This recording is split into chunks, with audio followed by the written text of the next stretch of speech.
একটা স্মার্টফোন ব্যবহার করতে হলে আমাদের কিন্তু বিভিন্ন সময় বিভিন্ন ধরনের অ্যাকাউন্ট ক্রিয়েট করতে হয়, যেমন ফেসবুক, জিমেইল ইত্যাদি। বাট আমরা 70% মানুষ এই অ্যাকাউন্টের পাসওয়ার্ডগুলো কিন্তু ভুলে যায়। সো ভিউয়ার্স, আজকের এই ভিডিওতে দেখানো হবে আপনি আপনার ফোনে যতগুলো অ্যাকাউন্ট ক্রিয়েট করছিলেন সবগুলো অ্যাকাউন্টের পাসওয়ার্ড কিন্তু আপনার ফোন থেকেই দেখে নিতে পারবেন।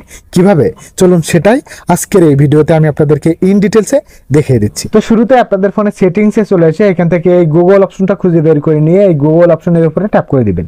তারপর এখান থেকে ওয়াল সার্ভিস, দেন এখান থেকে স্ক্রল করে একটু নিচে গেলেই দেখতে পারবেন অটো ফিল উইথ গুগল নামে একটা অপশন আছে, এই অপশনটার উপরে ট্যাপ করে দিবেন। তারপর এখান থেকে পাসওয়ার্ড, দেন এখানে আপনি দেখতে পারবেন আপনি এতদিন যাবত আপনার ফোনে যতগুলো অ্যাকাউন্ট ক্রিয়েট করছিলেন সেই অ্যাকাউন্টগুলো কিন্তু এখানে শো করবে।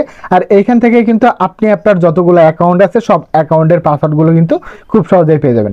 এখান থেকে দেখেন আমি যতগুলো অ্যাকাউন্ট ক্রিয়েট করছিলাম সেই অ্যাকাউন্টগুলো কিন্তু এখানে শো করতেছে। সো এখান থেকে আমি এই গুগল অপশনে ট্যাপ করে দিলাম। তারপরে আপনারা দেখতে পারবেন আমি আমার ফোনে যতগুলো জিমেইল অ্যাকাউন্ট ক্রিয়েট করছি সেই জিমেইলগুলো কিন্তু এখানে শো করতেছে। সো এখান থেকে যদি এই যে আই বাটন একটা অপশন দেখতে পাচ্ছেন, এখানে যদি আপনি ট্যাপ করে দেন তাহলে কিন্তু আপনার ওই জিমেইলের পাসওয়ার্ডটা কিন্তু আপনি খুব সহজেই দেখে নিতে পারবেন এখান থেকে। That's it.